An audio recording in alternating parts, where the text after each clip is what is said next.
Buenos, mis queridos y adorados estudiosos, en el día de hoy, para esta unidad, les traigo este ejercicio en donde expongo unos temas quizás de los más importantes para los estudiosos de psicología y para los profesionales de esta disciplina. Básicamente, lo que más a nosotros nos impacta en cuanto al diseño y desarrollo de nuestras implementaciones como profesionales son las escuelas psicológicas y las teorías y desarrollo de las mismas. Con estas escuelas psicológicas nosotros no solamente recibimos todo el bagaje teórico y de modelo, porque algunas han llegado a ser modelos que nos permiten no solamente abordar una problemática individual sino grupal, sino también diseñar planes, programas, proyectos para atender diferentes necesidades con diferentes naturalezas. En esa asignatura, donde ustedes tienen que ver cómo ha sido el desarrollo de la disciplina y cómo este desarrollo de la disciplina a través de modelos y de teorías nos permite avanzar como la disciplina misma, nos la presentamos en el día de hoy y vamos a trabajar tres grandes escuelas para la psicología: el paso del conductismo al cognitivismo y el constructivismo.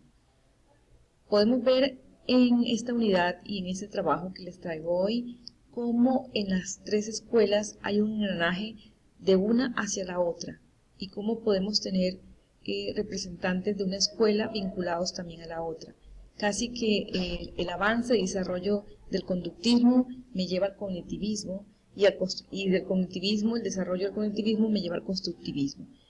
Pero más allá de eso, la importancia que tenemos en el día de hoy de esta unidad es básicamente en nuestro ejercicio como profesional y como ustedes en formación, de cómo utilizo alguna de ellas o todas ellas o la unión de ellas o lo que me interesa de algunos de los planteamientos para abordar, para atender algunas de las necesidades que tengo como psicólogo.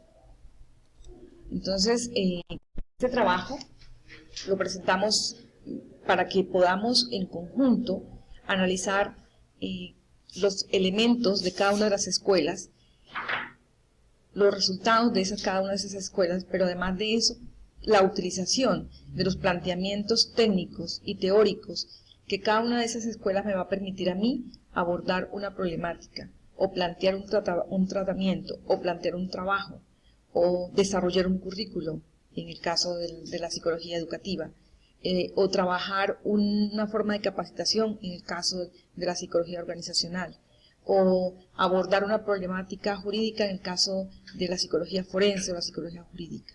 Es importante para todos los estudiosos de esta disciplina tener claro cuáles son los elementos de cada una de las escuelas. Vamos a mirar y vamos a iniciar con haciendo un desarrollo de las escuelas teniendo como parámetro cómo ellas aparecieron. Es decir, vamos a hacer la evolución no solamente teniendo en cuenta los representantes, sino la presentación de cada una de ellas en el tiempo. Iniciamos en ese sentido con el conductismo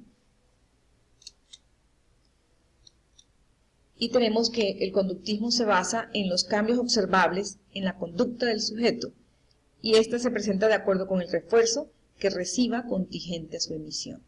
Así inició el conductismo y más adelante vamos a ver cuáles son los elementos y cómo se desarrolla el conductismo y cómo eso es evolución para llegar a formar el cognitivismo. El cognitivismo está basado en los procesos complejos que deben estar presentes para que se dé la conducta, observaciones que permiten inferir qué es lo que pasa en la mente de la persona que está aprendiendo. Si nos damos cuenta, aquí ya hay una estructura mucho más compleja, con elementos mucho más complejos.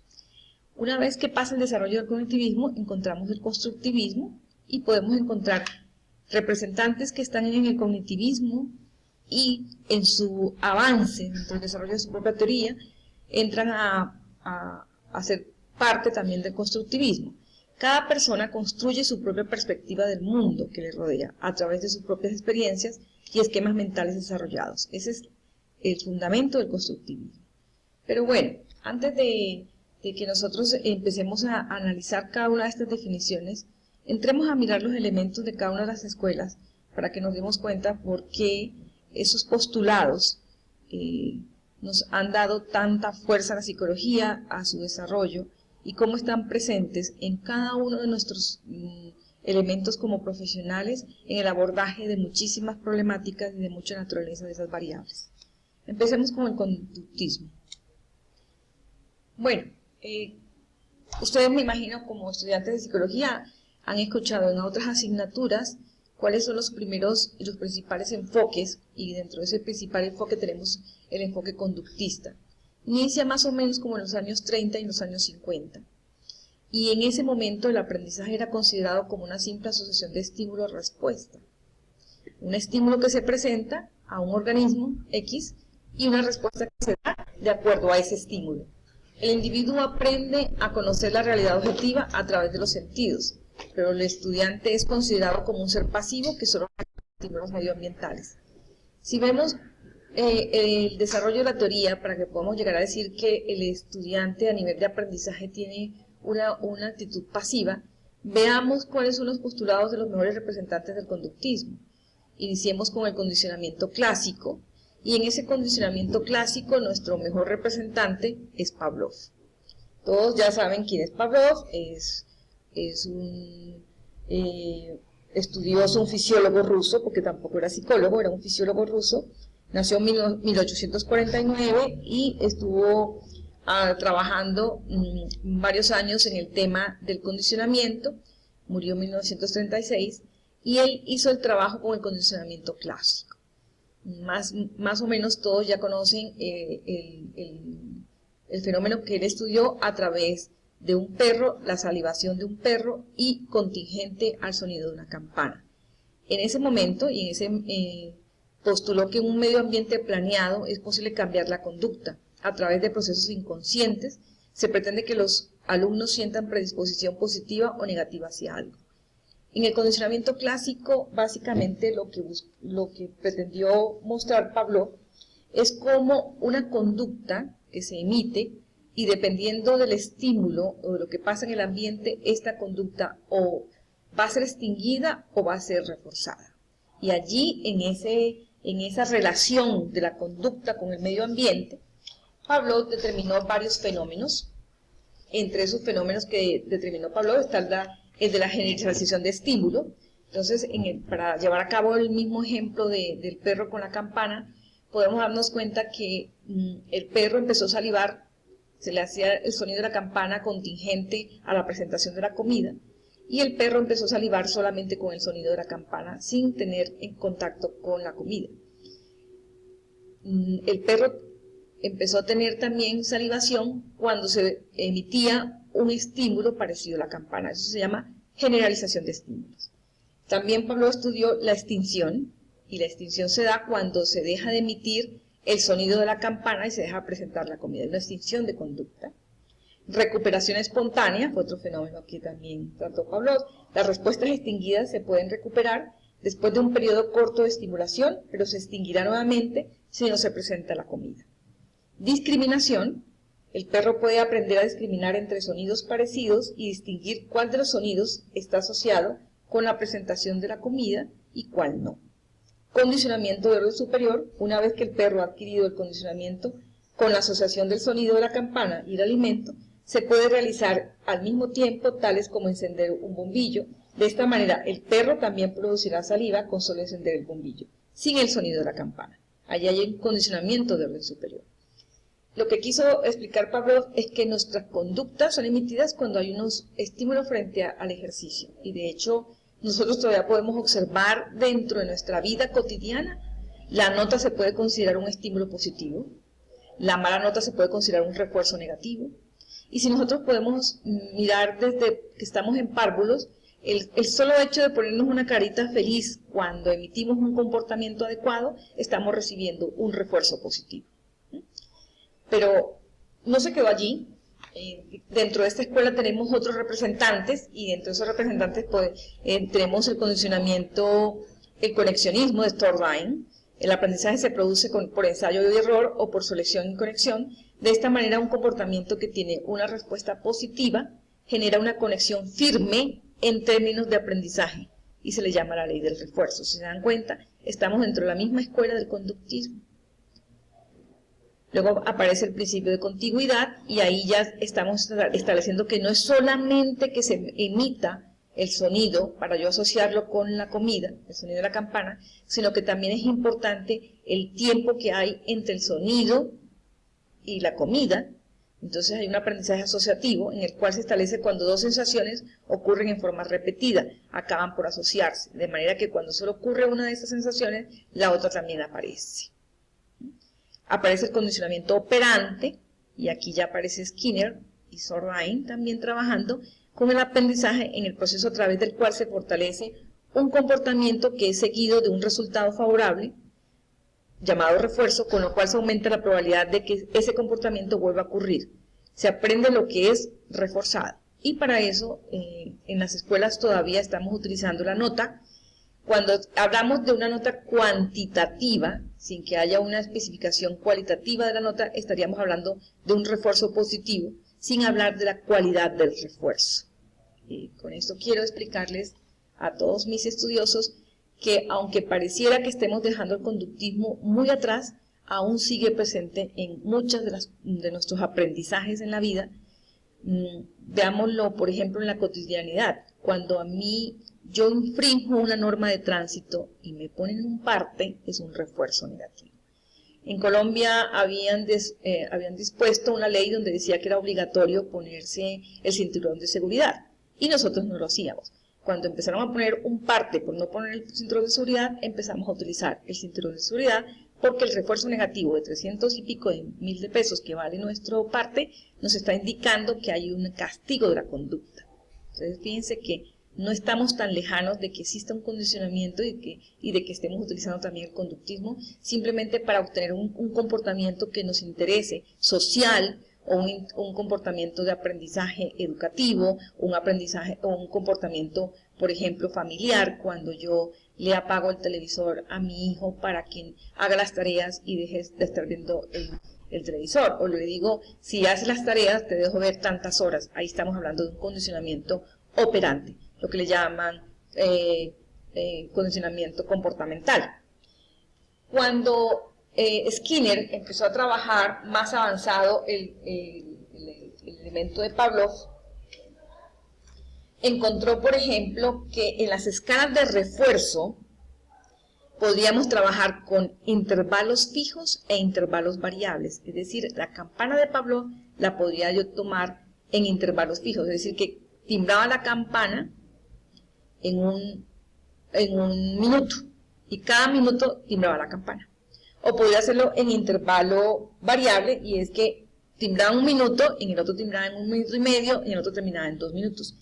Cada uno de estos intervalos va a dar una respuesta distinta. La respuesta de interés se refuerza en un tiempo determinado fijo después, es el intervalo fijo.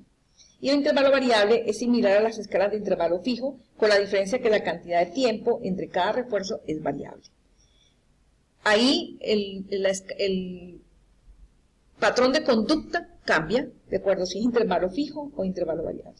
También habría la tasa fija, que es, yo emito el refuerzo cada vez que oprime la palanca en una razón fija, es decir, 3 veces. Cada que oprime 3 veces la palanca le doy el pellets, que es como se trabajan en las cajas de Skinner. Y en el caso de la razón variable, es decir, emite la respuesta e independiente de cuántas veces emite la respuesta, cuántas veces oprime la palanca, yo le doy el refuerzo. Esto lo trabajó Skinner y de hecho las cajas con las que se trabajaron con las ratas novergicus albinos se les llaman cajas de Skinner. Aquí se podía dar cuenta de cómo nosotros dentro de nuestro comportamiento podemos tener conductas que son reforzadas por reforzadores en tasa variable o intervalo variable, en tasa fija o intervalo fijo. Y es cuando nosotros como padres a veces realizamos conductas o emitimos refuerzos sin que nos demos cuenta y nuestros hijos pequeños las están sumando como unos refuerzos positivos frente a ese ejercicio. Aún sigue trabajando el tema. Luego aparece, después que aparece Skinner, aparece Alvin Bandura y ya hace un análisis un poco mucho más complejo sobre esa relación estímulo-respuesta y ya el esquema no es solamente estímulo-respuesta, sino estímulo-organismo-respuesta. Ya no es importante el estímulo, sino cómo el organismo recibe ese estímulo para emitir la respuesta. Y aquí entrarían, y muchos de los autores dicen que aquí entrarían todos esos elementos educativos que nosotros hacemos a través de las TICs.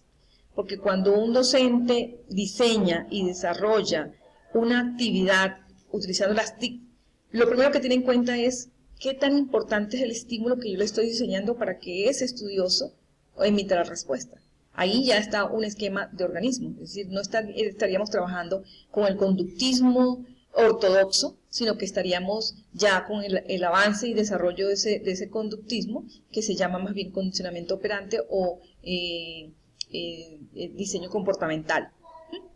Y es no solamente diseñar las implementaciones y las aplicaciones teniendo en cuenta el estímulo y la respuesta, sino a qué le está respondiendo ese organismo. Por eso la gamificación, los juegos que se hacen para los chicos, se piensa en qué es lo que le atrae a ese chico para que pueda a través de ese juego aprender. Ahí ya estamos trabajando con las variables organísmicas. Entonces Bandura, uno de los desarrollos que hizo Bandura fue encontrar cómo la calidad de los estímulos van a permitir que se responda ante un estímulo y no a otro. Y ahí ya empezó a acercarse a lo que era el cognitivismo, porque si nos damos cuenta, lo que piensa lo cognitivo es aquello que tiene en cuenta todas las operaciones complejas que pasan en el organismo. Cuando yo como docente me preocupo por el estímulo que sea tan importante para el estudioso, como lo que nos ocupa en el día de hoy, estamos realizando una actividad a través de un video en donde trato de explicar la complejidad de las escuelas psicológicas para que no solamente me quede un estímulo adecuado para los estudiosos, sino que además ellos lo puedan ver cuantas veces quieran y lo puedan repetir. Ahí ya yo estoy preocupada de que tengan acceso a ese estímulo y de que además lo puedan comprender. Estoy trabajando entonces en ese momento con el planteamiento que hace Albert Bandura, de que existen otros tipos de aprendizaje que ocurren por observación. Existen mecanismos internos de representación de la información que son cruciales para que exista aprendizaje. Cuando yo hablo de observación, no me quedo solamente en la observación, porque ¿cuál es el organismo que observa? Es el que tiene memoria, el que analiza. Entonces me estoy metiendo con todos los elementos complejos que son memoria, pensamiento y lenguaje. Cuando ya Albert Bandura entra a trabajar acá, se está acercando a la siguiente escuela. Pero hablemos un poquitico más sobre el condicionamiento operante, que me parece interesante. El condicionamiento operante, y sé que ustedes como estudiosos de la Facultad de Psicología lo han tocado en varias oportunidades. El comportamiento es seguido de una consecuencia. ¿Qué comportamiento que nosotros emitimos no es seguido de una consecuencia? Si yo como bastante me engordo, hay una consecuencia. Si yo tengo enojo con alguien y soy violento en mi lenguaje, tengo una consecuencia. La naturaleza de esta modifica la tendencia del organismo a repetir el comportamiento en el futuro. Si yo quiero ser esbelta, pues lo más seguro es que voy a dejar de comer, porque no me gusta la consecuencia de esa conducta. Entonces, así como les hablé al principio, hay tres mecanismos que son el refuerzo, y entonces hablamos de un refuerzo positivo y de un refuerzo negativo. La extinción, cuando yo dejo de presentar el estímulo contingente a la conducta, y la conducta deja de emitirse porque no hay una respuesta que me esté reforzando, entonces baja la probabilidad en que se repita. Y el castigo, que son las respuestas que son castigadas de consecuencias no deseables y cambian, se extinguen también. El estímulo que sigue a una respuesta aumenta la probabilidad de que se repita en el futuro. El positivo son las respuestas que son recompensadas y tienen más probabilidad de repetirse. Y negativos son las respuestas que reflejan actitudes de escape a situaciones no deseables que tienen alta probabilidad de repetirse. Cuando yo hablo en psicología que algo es positivo, la respuesta no es solamente por premios. Yo puedo tener un premio en donde me dan una nota positiva y yo paso una asignatura. Pues podríamos hablar de un premio. Pero yo puedo también tener una satisfacción biológica, por ejemplo, el comer. Lo que nos pasa con la ludopatía, por ejemplo. Lo que nos pasa con la persona que tiene una dependencia. La persona que tiene una dependencia tiene un placer biológico y es momentáneo. Es corto, porque el tiempo en que dura la señal en el cerebro de ese alucinógeno es corta, pero lo que le causó le da tanta satisfacción para volverlo a repetir. Lo mismo pasa con la ludopatía. La ludopatía, las personas dicen, y es mucho más difícil de tratar la ludopatía que el problema de drogadicción, porque la droga viene de afuera y cuando tú la quitas, dejas de emitirla. Mientras que en la ludopatía, en el momento en que estás jugando y cuando estás emitiendo la conducta y sientes que de pronto puedes ganar, el cuerpo está generando adrenalinas. Y esa adrenalina es satisfactoria para el cuerpo. Entonces, él mismo se está drogando con el juego. Por eso, ciertas dependencias, la dependencia de la comida, la dependencia del cigarrillo, pero la dependencia viene con estímulos externos, pero las dependencias que son en que se genera internamente son más difíciles de tratar, como en el caso de la ludopatía. Veamos en la respuesta que reflejan un refuerzo negativo. Cuando el refuerzo negativo se quita, la conducta de pronto no se mantiene. Vamos a poner un ejemplo. El chico que ve televisión y ve todas las películas que le gustan y lo dejamos hacer tareas y le quitamos la televisión para que él pueda hacer las tareas. Si eso fuera cierto, de que el refuerzo negativo le mantiene una conducta, le dejaríamos de estar con el regaño de la mamá para que él hiciera las tareas solito, pero eso no pasa, porque hay una extinción de conducta una vez que se deja de emitir ese refuerzo negativo. Ese es uno de los temas que más se ha criticado del conductismo, la falta de observar cómo trabaja el organismo y cómo en realidad se dan estos comportamientos dentro del medio. Veamos algunas revoluciones y desarrollos. Tenemos a Edward Tolman y dice que se comenzó a encontrar algunas limitaciones de esta teoría para explicar el proceso de aprendizaje. Y encontró, por ejemplo, él hizo un laberinto y involucró a ratas dentro de ese laberinto. Las ratas podían evitar el refuerzo negativo y donde estaba el refuerzo positivo era más largo el laberinto. Se hizo un mapa mental la rata y pudo encontrar el refuerzo positivo, no importa que tuviera que andar en un laberinto más largo. Entonces aquí ya encontramos un vacío en cuanto al condicionamiento operante. Bandura trabajó el aprendizaje social y vio el conductismo, fue incapaz de explicar ciertas conductas sociales. Los niños no repiten todas las conductas que han sido reforzadas, y es lo que acabamos de decir. Muchas veces el chico hace un comportamiento porque lo están regañando y lo emite, pero no quiere decir que cuantas veces lo hayamos hecho y que él emite eso, ya haya quedado el condicionamiento y la conducta haya quedado dentro de su repertorio conductual. Deja de tener el regaño de la mamá y ya deja de emitir la conducta adecuada. Se puede adoptar conductas mediante la observación del comportamiento de otra persona. Es cierto, lo que se llama conducta por modelamiento, y no está explicado por el condicionamiento operante.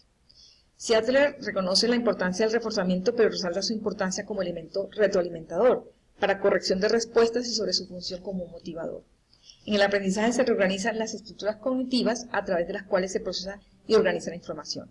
Cuando ya tenemos este planteamiento, ya estamos acercándonos al cognitivismo, es decir, no es solamente lo que pasa en el medio ambiente lo que hace que una persona emita una conducta, existen también elementos internos que hacen que una persona emita un comportamiento. Y es lo que desea, lo que pasa socialmente. Por eso tenemos, de acuerdo a donde me desarrollo culturalmente, tengo unas conductas que emito o no. Entonces hay un comportamiento social y hay un aprendizaje social. Una vez que se encuentra esto por los autores, entonces empieza a presentarse la teoría de aprendizaje cognitivista. Esta teoría de aprendizaje cognitivista tiene en cuenta los procesos cognitivos superiores. Y en ese sentido tendríamos memoria, pensamiento, lenguaje, motivación, atención y percepción. Todos ellos están presentes en todo ser humano antes de emitir un comportamiento. Si miramos un poco esta diapositiva y vemos que el enfoque cognitivista nace en los 20 y los 60, casi que se da simultáneamente al desarrollo del conductismo. Sin embargo, el conductismo alimenta el cognitivismo. ¿Por qué? Porque los cognitivistas aún hablan de refuerzo. Aún están hablando de que existe un refuerzo para un comportamiento. El aprendizaje ocurre mediante la construcción gradual de conocimientos que ocurren gracias a la puesta en relación de los anteriores con los nuevos conocimientos. Exige la organización de estos y se efectúa a partir de tareas globales. Se dan cuenta, para que nosotros podamos hacer una relación de los conocimientos anteriores con los nuevos, debo poner a funcionar todos los procesos cognitivos superiores. Debo hacer comparación, análisis, aplicación, síntesis, argumentación. Y aquí nacen todas esas taxonomías que ustedes ya conocen, que son la taxonomía de Bloom, que dice que los procesos cognitivos van en niveles y de acuerdo a exigencias distintas. Aquí ya aparecen unos representantes distintos, pero es bien bueno que ustedes recuerden que tal y como se va dando el avance del cognitivismo, también se va presentando el conductismo, es decir, que los avances de uno alimentan el otro. Y es importante tener claro eso históricamente, porque nos va a permitir, en el momento de poder aplicar algunas de las escuelas, poderlas mezclar, porque en ese momento los psicólogos reconocemos que es difícil que nosotros apliquemos y desarrollemos una intervención, si estamos en algún caso clínico o alguno de nuestros casos independientes de la naturaleza, que podamos llegar a decir que estamos utilizando una sola de las escuelas. A veces hacemos unas análisis sincretistas de cuál de las postulados, de las teorías de las diferentes escuelas nos pueden dar resultados en la problemática en la que queremos tratar. Aquí en la escuela cognitivista aparece un representante que me parece súper importante traerlo a colación, que es Jean Piaget, y habla sobre el aprendizaje que se efectúa mediante dos movimientos simultáneos e integrados, pero de sentido contrario, que son asimilación y acumulación. En la asimilación, el individuo, al explorar el ambiente en el que se desenvuelve, toma parte de las cuales transforma e incorpora. Y en la acomodación, el individuo transforma su propia estructura para adecuarse a la naturaleza de los objetos que serán aprendidos. Es decir, es importante la percepción y la asimilación que tenga el individuo de lo que quiere aprender, de lo que quiere modificar y de la conducta que emite a partir de ese aprendizaje. Si ustedes se dan cuenta, las escuelas psicológicas siempre tocan el aprendizaje, porque es a través de lo que yo aprendo en mi vida, que yo formo mi personalidad, que yo formo mi carácter, que yo formo todos mis elementos, sean estos cognitivos o sean estos de respuestas de comportamiento. Entonces siempre vamos a encontrar que en las escuelas está tocado el aprendizaje, dentro de cualquiera de las escuelas. Aparece Jerome Bruner y habla sobre el aprendizaje por descubrimiento, y donde dice que el aprendizaje es el proceso de reordenar o transformar los datos de modo que permitan ir a una nueva comprensión, aprendizaje por descubrimiento. La capacidad para resolver problemas es la meta principal, el conocimiento verbal es la clave de la transferencia. El método de descubrimiento es el principal para transmitir el conocimiento. En este aprendizaje por descubrimiento, la construcción del conocimiento mediante la inmersión del estudiante en situaciones de aprendizaje problemáticas. Dice, trabajamos con cosas nuevas y en esas situaciones problemáticas tenemos mayor capacidad de descubrir los elementos que están presentes y poder identificar lo que nosotros nos gusta y podamos aprender. Si se dan, aquí el tema ya entra a trabajar no solamente la relación que existe entre mi comportamiento y el medio ambiente, sino que empiezan a aparecer variables organísmicas, que fueron las primeras variables que trataron las últimas etapas de los representantes del conductismo, las variables que están en el organismo. Ya en el cognitivismo son mucho más complejos el estudio de estas y trabajan mucho mejor la reorganización de las mismas y cómo interactúan ellas para poder generar el aprendizaje. Nuestro conocimiento del mundo constituye una construcción o modelo que cambia constantemente. Ese es uno de los postulados del aprendizaje por descubrimiento. Y toda cultura impone a sus miembros modelos estructurados del mundo y la realidad. Es decir, que permiten procesos de categorización que consisten en la creación de modelos o representaciones de la realidad. Ahí ya estamos hablando que cada ser humano hace unos significados de lo que ve, unos significados de lo que vive, que le permiten impactar en lo que aprende y en las conductas que emite. En este aprendizaje por reconocimiento se reconocen 3 fases, que son la preperceptiva, la de recepción de la información y la de la evaluación. Es decir, todos los seres humanos, de acuerdo a este postulado, hacemos una preconcepción de los conceptos, hacemos una recepción de la información y evaluamos a estos mismos para poder nosotros tomar una decisión sobre lo que aprendemos y lo que nosotros queremos aprender. Quiere decir que esta realidad objetiva se mide a través de nuestras experiencias anteriores para poder nosotros darle unos significados a eso que aprendemos. Los principios fundamentales de esta teoría son motivación, la estructura de la secuencia, el reforzamiento. Fíjense que por eso en esta escuela todavía hablamos de reforzamiento, de aquello que se emite y que se dice y que recibe un estímulo positivo. Luego de Jerome Brunner aparece David Ausubel. El aprendizaje significativo es el mecanismo humano por excelencia para adquirir y almacenar la inmensa cantidad de ideas e información representadas en cualquier campo de conocimiento. Ese aprendizaje significativo, que sigue siendo trabajado en todas nuestras universidades, es uno de los pilares del constructivismo. Se desarrolla sobre una concepción cognitiva del aprendizaje y se da cuando el aprendizaje depende de la estructura cognitiva previa que se relaciona con la nueva información. Nosotros relacionamos siempre lo que hemos aprendido anteriormente con lo nuevo. Fíjense que si nosotros cogemos un currículum o un plan de estudios de nuestros programas que ofertan las universidades, hay unos presaberes. Yo no veo álgebra lineal si no veo matemática básica.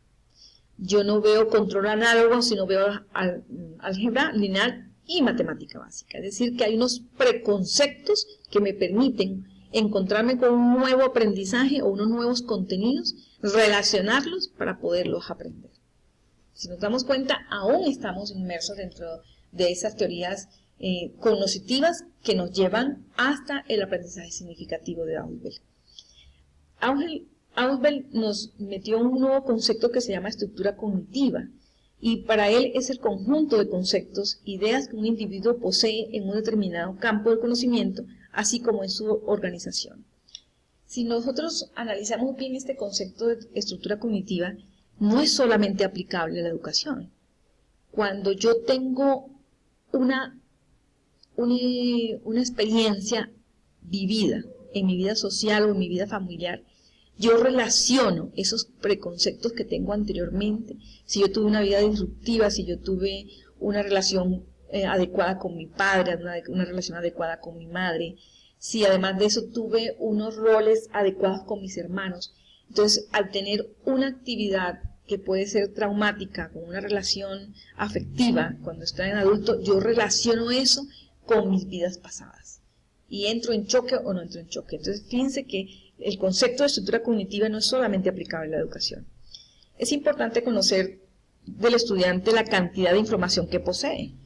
Por eso nosotros hablamos todavía sobre evaluación diagnóstica, evaluación previa, evaluación formativa y evaluación sumativa. Estoy pensando en qué es lo que sabe ese estudioso antes de iniciar el descubrimiento por otros conceptos, o la percepción o aprehensión con H de otros nuevos conceptos. Es importante conocer eso para poder relacionarlos y que sea más fácil que él aprenda unos nuevos conceptos, que los analice, que los argumente y que los apropie.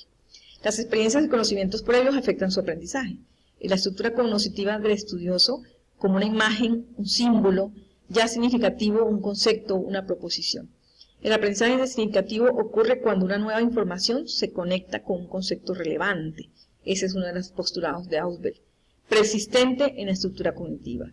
En ese sentido, nuestra vida pasada, y en este caso también nos sirve para abordar problemáticas emocionales, están influyendo en la posición como nosotros enfrentamos unos resultados nuevos, o unas posiciones nuevas, o unas experiencias nuevas. Luego, en esta escuela aparece Robert Gardner, que habla sobre el aprendizaje, que es lo que debe ser construido para la facilitación del aprendizaje. Aquí se incluyen los eventos de aprendizaje acordes al modelo de procesamiento de la información. ¿sí? Entonces dice que hay un conjunto de formas básicas del aprendizaje: destrezas intelectuales, información verbal, estrategias cognitivas, estrategias motrices y actitudes. Y luego pasamos a Gardner, que nos habla de las múltiples inteligencias que tenemos. Sigue incluyendo, por eso pertenece a esta escuela cognitiva, sigue incluyendo todas esas operaciones complejas de nuestro cerebro que se llaman memoria, pensamiento, lenguaje, motivación, percepción. La teoría de las inteligencias múltiples sugiere un número de formas distintas para que el individuo aprenda: el lingüístico, el musical, el lógico-matemático, el espacial, el kinestésico, el intrapersonal, el interpersonal. Si nos damos cuenta, para que se den este tipo de aprendizaje, yo tengo unas variables internas y complejas que son las cognitivas. Todo ello hace y permite que yo vea una realidad de una forma distinta y que yo tenga una estructura cognitiva con unas calidades distintas. En 1989, otro de los autores que traigo a colación hoy, que es Pozo, considera que la teoría del aprendizaje significativo como una teoría cognitiva de reestructuración. Está estructurando unos mapas mentales, está estructurando unos fenómenos complejos de pensamiento.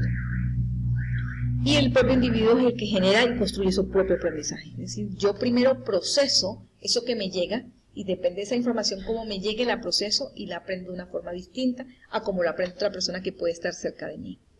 Y en eso tendría razón. Veamos cómo es la evolución y el desarrollo de esta escuela. Y ahí podemos encontrar, dentro de esta evolución y desarrollo, vamos a encontrar que el constructivismo, según Ausubel, pasa, y vemos como para algunos autores Ausubel aparece como cognitivista y en otros aparece como constructivista, porque ya el aprendizaje significativo implica que la persona reflexiona, argumenta, crea, aplica, explica, resuelve problemas. Entonces, en la medida en que yo pueda ingresar en un ser humano que voy a tratar o que voy a implementar con él, desde sus significados, desde lo que él hace en sus significados, puedo entrar a sus actitudes, puedo mirar sus contenidos y puedo entrar al desempeño que él tiene como ser social. Fíjense cómo es una teoría y unos postulados para el aprendizaje, pero que me permiten trabajar desde la psicología en muchos de los pensamientos complejos que tienen los seres humanos frente al desarrollo de su historia de vida y de su relación social con los demás y de su propia relación con el mundo y con su percepción de sí mismo, que está muy bien planteada en el constructivismo y que fue un avance del cognitivismo cuando entra a mirar cómo se estructuran los pensamientos para generar unos comportamientos sociales, una escuela activa, una escuela del ser, del saber hacer y del saber. Fíjense cómo dentro de este esquema constructivista ya estamos hablando de los elementos que están presentes en la relación que hace el ser humano con su mundo a través de la conducta y del comportamiento. En la escuela constructivista, el sujeto desde el marco teórico y sociocultural en que se mueve construye sus sujetos, sus propios sujetos y su propia realidad. El conocimiento no es una copia fiel de la realidad, sino una construcción del ser humano. El constructivismo es una nueva forma de aprender y enseñar. El constructivismo se basa en que el conocimiento, incluso el conocimiento científico, es un hecho social. ¿Por qué? Porque se da a través de los otros. Y aquí aparece uno de los autores más importantes de la modernidad en cuanto al aprendizaje, que es Vygotsky, que nos habla del ser humano como un ser social, y en ese sentido tú creas tu aprendizaje y tú creas tu realidad a partir de la interacción con el otro. Los factores externos pueden influir sobre el contenido del pensamiento científico. El individuo, tanto en los aspectos cognitivos, sociales y afectivos, no es un producto del ambiente ni resultado de la herencia, sino una construcción propia que se origina como resultado de la interacción entre estos factores. Si vemos aquí estos postulados del constructivismo, vemos que hay una disposición para aprender, hay una transferencia de conceptos, hay un discriminar de contenidos, porque yo discrimino para saber qué es lo que me apropio. Hay un aprender a aprender, hay una motivación, unas experiencias previas, un ambiente apropiado y unas actividades colaborativas que me permiten tener un aprendizaje y un cambio de comportamiento. Todos estos elementos que hemos visto en esta unidad, que vimos cómo pasamos del conductismo, cómo está ligado al cognitivismo, cómo el cognitivismo está ligado al constructivismo, y yo quiero que en ese análisis que hemos hecho de estas tres teorías podamos llevar a la práctica un trabajo ya con un tema particular de cómo abordaría yo una problemática de un individuo o de un paciente frente y con el ejercicio de esas tres escuelas, teniendo en cuenta todas las variables que están en el caso. Les traigo en el día de hoy un caso que nos va a permitir analizar, diseñar, implementar, aplicar y desarrollar un ejercicio a través del conocimiento que tenemos de estas escuelas. ¿Cómo vamos a hacer ese esquema de abordamiento de la problemática? Vamos a hacer un análisis de la información, vamos a analizar los procesos cognitivos que tienen presente, la historia familiar del sujeto, la identificación de variables en el caso de los procesos cognitivos, determinación de los elementos de la problemática, inicio, variable que la licita, variables contingentes y reforzamiento que se ha dado en su mundo para que se dé la conducta, el análisis de la vida académica de ese sujeto, cómo está su historia familiar, núcleo familiar y desarrollo individual, el proceso y la identificación, el ajuste social, habilidades sociales y comunicación, y el trabajo individual con el núcleo familiar de ese sujeto. Les voy a leer el caso y quiero que dejar la tarea lista para que sigamos trabajando con el trabajo de las tres escuelas en un caso en particular, con el fin de poder no solamente mirar cómo las escuelas se entrelazan, sino mirar cómo puedo abordar unas variables con diferentes escuelas para lograr un resultado esperado frente al ejercicio de desarrollo social, familiar e individual de un paciente. Entonces, la problemática a analizar es una niña de 13 años que muestra estado físico adecuado, no se observa padecimiento de ninguna enfermedad, afebril y de estatura y peso indicados para su edad, así es la forma en cómo se presenta a la práctica clínica. Se muestra ansiosa y reporta consumir sustancias alucinógenas por más de 3 años, inició con cigarrillos, marihuana y en el momento utiliza pegante, vive con su cuidador, con la cual no tiene lazo consanguíneo, la mamá biológica la deja al cuidado de esta señora y la visita esporádicamente, informa una mala relación con su progenitora debido a que ella la maltrata cuando la visita, no tiene hermanos ni conoce más familiares. En el colegio tiene una pérdida académica de 10 materias perdidas de las 12 que ofertan, aunque dice que le gusta ir al colegio e interactuar con sus profesores y compañeros, a los cuales respeta. En la visita se observa, se encuentra con los signos de consumo de sustancias. Esta es la problemática que vamos a analizar, teniendo en cuenta las tres escuelas que acabamos de ver. ¿Qué vamos a hacer de trabajo? El trabajo es, lo primero que vamos a hacer es realizar el análisis de la problemática de la paciente, indicando los elementos que se tendrán en cuenta para plantear el tratamiento, independiente de la naturaleza de cada uno de ellos. Este deberá ser compartido con el tutor en Dropbox. Y cuando hablamos de que independiente de la naturaleza es porque estamos indicando que vamos a tener muchísimas variables que tratar. Una vez se identifiquen las problemáticas a tratar, indicar el tratamiento y basado en qué escuela psicológica se planteará el abordaje. Cada uno de estos abordajes será explicado por medio de mapas conceptuales diseñados en Mindomo. El cronograma de atención y el diseño de herramientas serán registradas en un informe para ser discutidas por medio de un foro, con el fin de recibir aportes de los compañeros. Se socializará con los compañeros y la tutora la implementación y tratamiento con las herramientas de seguimiento a través de un blog sin utilizar los nombres de las personas vinculadas y teniendo en cuenta solamente las tres escuelas que vemos hoy. Espero que esta práctica haya sido de su agrado y este video estará ubicado en su plataforma para que ustedes lo puedan ver cuantas veces quieran. Muchísimas gracias por su atención y les deseo un feliz día.